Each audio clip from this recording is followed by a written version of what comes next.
আহা ইতালি, আহা কি আশ্চর্য করুণ ইতালি, আহা কি অত্যাশ্চর্য ট্রাজিক ইতালি।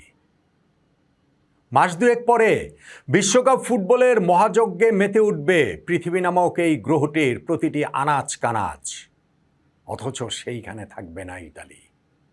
বিশ্বকাপ ফুটবল আকাশের রংধনু থেকে ইতালির নীল রংটি যে টুপ করে খসে গেল, আবার আরেকবার, টানা তৃতীয়বার। সেই রংধনুতে ব্রাজিলের হলুদ থাকবে, আর্জেন্টিনার আকাশি থাকবে, স্পেনের লাল থাকবে, ইংল্যান্ডের সাদা থাকবে, থাকবে আরও কত কত রং, 48টা দেশের 48টা রং। অথচ আকাশ ধোয়া সাগর সেচা ইতালির নীল সেইখানে অনুপস্থিত থাকবে। ভাবা যায়, যেই ইতালি বিশ্বকাপ ফুটবলের শিরোপা জিতেছে চারবার, তাদের চেয়ে বেশি শিরোপা জিতেছে কেবলমাত্র ব্রাজিল 5বার, তাদের সমান 4বার জার্মানি। যে ইতালি বিশ্বকাপ ফুটবলের বাছাই পর্ব এর আগে উতরাতে ব্যর্থ হয়েছে কেবলমাত্র একবার, সেই 1958 সালে, আর 1930 সালে তো তারা অংশই নেয়নি। সেই ইতালি কিনা টানা 3টা বিশ্বকাপের বাছাই পর্ব পেরোতে ব্যর্থ হলো। 2018 রাশিয়া বিশ্বকাপে তারা যেতে পারেনি বাছাই পর্বের প্লে অফে সুইডেনের কাছে হেরে। 2022 কাতার বিশ্বকাপে যেতে পারেনি সেই প্লে অফে নর্থ মেসিডোনিয়ার কাছে হেরে। আর এইবার 2026 বিশ্বকাপে যুক্তরাষ্ট্র, কানাডা, মেক্সিকোতে তারা যেতে পারছে না প্লে অফের ফাইনালটাতে বসনিয়া হার্জেগোভিনার কাছে টাই ব্রেকারে হেরে। Tie breaker. ইতালিয়ান ফুটবলের আধুনিক সময়ে ট্র্যাজেডির প্রতিশব্দ হয়ে আছে টাই ব্রেকারের সেই ছবিটা। 1994 বিশ্বকাপ, ব্রাজিলের বিপক্ষে ফাইনাল, রবার্তো বাজ্জোর সেই পেনাল্টি মিস, এরপর তার কোমরে হাত দিয়ে মাথা নিচু করে দাঁড়িয়ে থাকা ডিভাইন পনিটেলের ওই ছবিটাই হয়ে আছে আধুনিক ইতালির ট্র্যাজেডির একটা প্রতিচ্ছবি। বিশ্বকাপ ফাইনালে রানার্স আপ হওয়ার পরও, অথচ সেই ইতালি এখন বিশ্বকাপই খেলতে পারে না। সেই টাই ব্রেকারে তারা হেরে যায়। প্রথম 3 শটের মধ্যে 2টোই তারা গোল করতে ব্যর্থ হয়। আর বসনিয়া হার্জেগোভিনা তারা প্রথম 4 শটের 4টাই জালে জড়িয়ে দিয়ে বুনো উল্লাসে মেতে ওঠে, ইতালির ফুটবলকে অন্ধকার থেকে আরও অন্ধকারে তলিয়ে দিয়ে, ডুবিয়ে দিয়ে। ইতালির ফ্লোরেন্স শহরে দাঁড়িয়ে থাকা মিকেলেঞ্জেলোর মহান সৃষ্টি ডেভিডের চোখে আজ জল, তার পাথরের মূর্তিতেও জল দেখা যাচ্ছে অদৃশ্যে। থাকুক না ফ্রান্সের লুভর মিউজিয়ামে, কিন্তু ইতালিয়ান শিল্পী লিওনার্দো দা ভিঞ্চির ওই যে আরেক সৃষ্টি মোনালিসা, তার ঠোঁটের কোণার ওই মুচকি হাসিটা এখন বদলে গেছে বিষণ্ণতায় হয়তোবা। থাকুক না ভ্যাটিকান সিটিতে, কিন্তু সিস্টেইন চ্যাপেলের সিলিংয়ের সেই অপূর্ব নকশার আঁকিবুকিতে এখন হাহাকার, দীর্ঘশ্বাস, কষ্টের ফিসফিসানি। ইতালির ওই মিলান তোরিনো শহরের মাঝ দিয়ে ছুটে চলা যে পো নদী, তার নীল জলটা এখন বেদনায় আরও গাঢ় নীল হয়তোবা হয়ে উঠেছে। ইতিহাসের পাতা জেরে রোমান সাম্রাজ্যের হাহাকার শোনা যাচ্ছে। ইতালির সেই কলোসিয়ামের যুদ্ধধ্বনি আজ আর নেই, বরং বিষণ্ণ বিউগল বাজছে ইতালিয়ান ফুটবলে, ইতালিয়ান সমর্থকদের মধ্যে, পুরো পৃথিবী জুড়েই।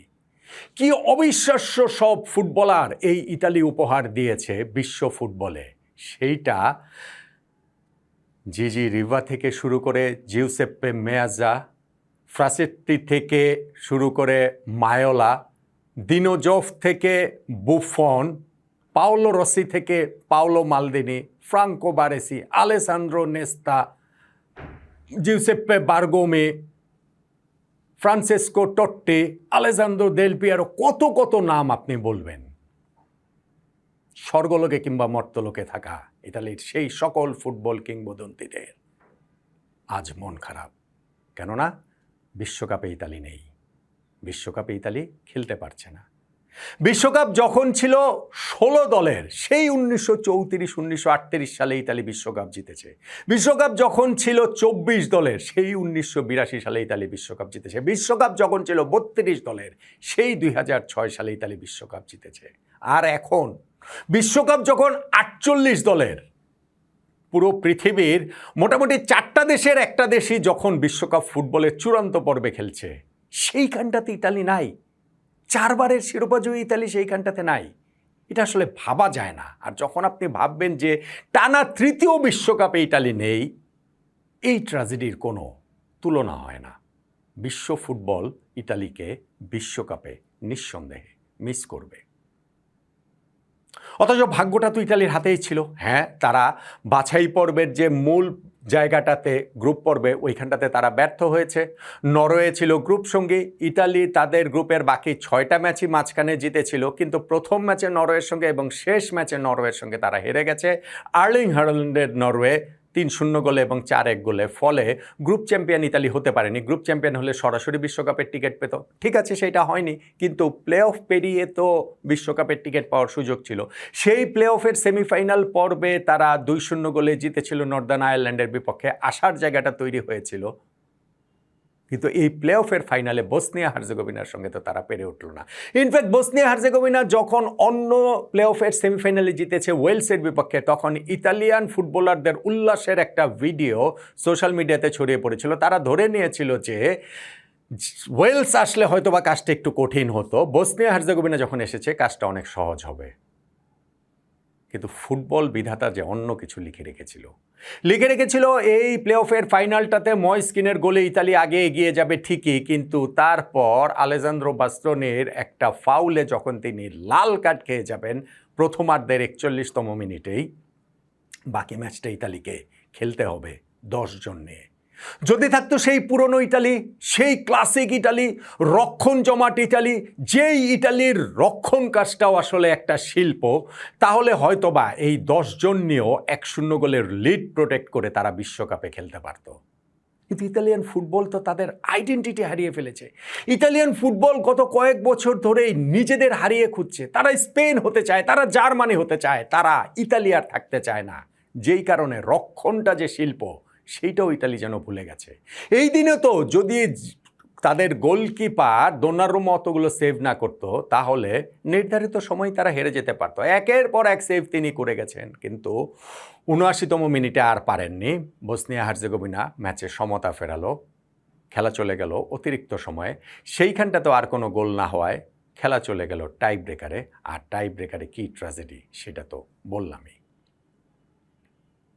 আমি ইতালিয়ান ফুটবলের যে ভীষণ একনিষ্ঠ ভক্ত তা নয়, কিন্তু এইরকম পরাশক্তি যদি বিশ্বকাপে না থাকে, সেটা আসলে মন খারাপ করে দেবার মতো। আর যখন আপনি ভাববেন যে 48টা দল বিশ্বকাপ খেলছে, সেইখানটাতে ইতালি নাই, টানা 3য় বিশ্বকাপে ইতালি নাই, তখন আসলে মনটা ফুটবল প্রেমী হিসেবে পৃথিবীর সকল ফুটবল প্রেমীদেরই ভীষণ রকম মন খারাপ হতে বাধ্য। ইতালির ফুটবলটা আবার পুনর্জাগরণ ঘটুক, সেই প্রত্যাশা অনেক বছর ধরে আছে।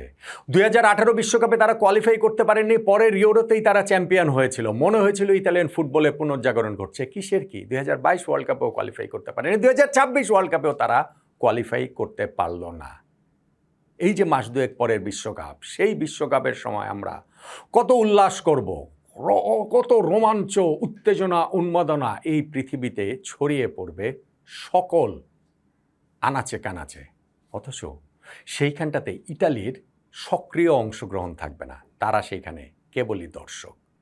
বিশ্বকাপ ফুটবলের রংধনু থেকে ইতালির নীল রং খসে পড়াটা তাই শুধুমাত্র ইতালির ফুটবলের জন্য ট্র্যাজেডি না, বিশ্ব ফুটবলের জন্য একটা ভীষণ ভীষণ ভীষণ রকমের ট্র্যাজেডি। ইতালির ফুটবল আবার ভবিষ্যতে 4 বছর তো অন্তত লাগবেই, মানে পরের বিশ্বকাপে তারা সমমহিমায় ফিরে আসুক, সেই প্রত্যাশাটাই কেবলমাত্র আমরা করতে পারি। ভীষণ ভীষণ ভীষণ রকম মন খারাপ নিয়ে ওই আশাটুকুই করি।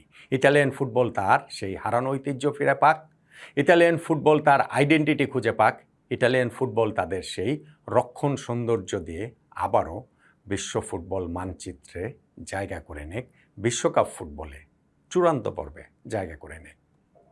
মন খারাপের সময় আমাদের কেবল সেই প্রত্যাশাটাটুকুই থাকলো।